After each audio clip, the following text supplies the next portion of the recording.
Hello and welcome back to Exothermic Plays Games. I'm Exothermic and the date today is Saturday, June 8th, 2024.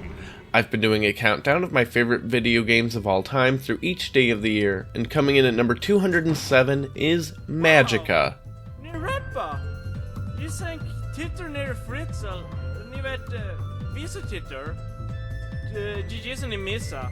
Anywho, sen propp fällnöjd, det var nog bra om ni tar ni du.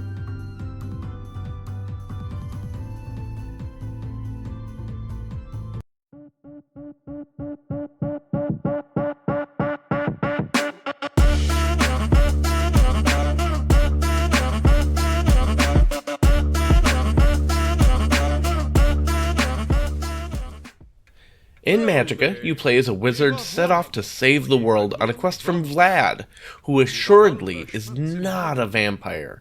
He'll even tell you so, repeatedly, just to put any doubts to rest. Not a vampire. Even though I know how to play the game, the tutorial is actually a lot of fun and introduces the best part of the game right away, the humor. Magicka is a game filled with references, jokes, and puns.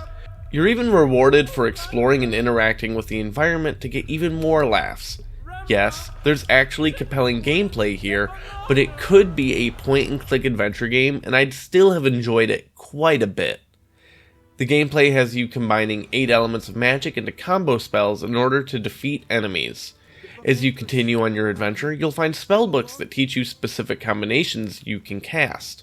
For example, lightning, arcane, and fire combine to cast haste, so you run faster. The individual components can react as well, sometimes canceling each other out, so be careful about the order you add them to whatever you're going to cast. But also, they can combine. For example, back-to-back water and fire combine to make a singular steam component. You can get really creative with your spells, and they often work with your environment as well. Ice will freeze water, allowing you to cross lakes. You can cast the grease spell and then light it on fire. You can cast the rain spell with a component of water and steam, so everyone gets wet, making lightning damage do more.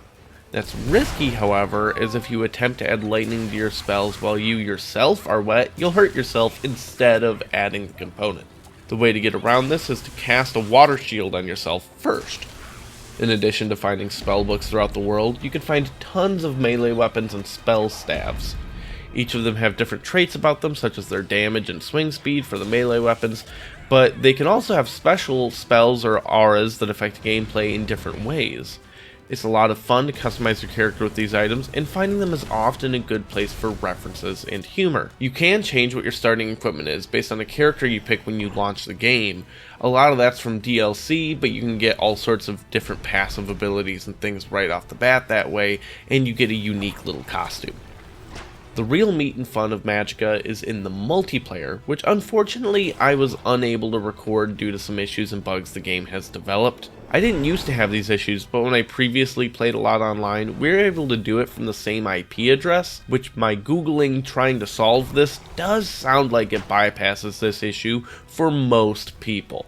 The reason that multiplayer in Magicka is so fun is because of how the spells combine and interact. You can be very strategic, and healing or shielding magic gets much more helpful.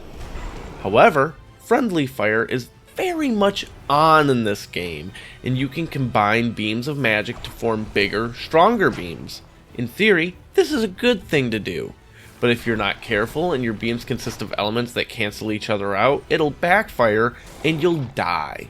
You'll die a terrible, painful death with lots of guts and explosions. It's hilarious. Join me tomorrow as I talk about the 206th game on my list, where I dance like I just don't care.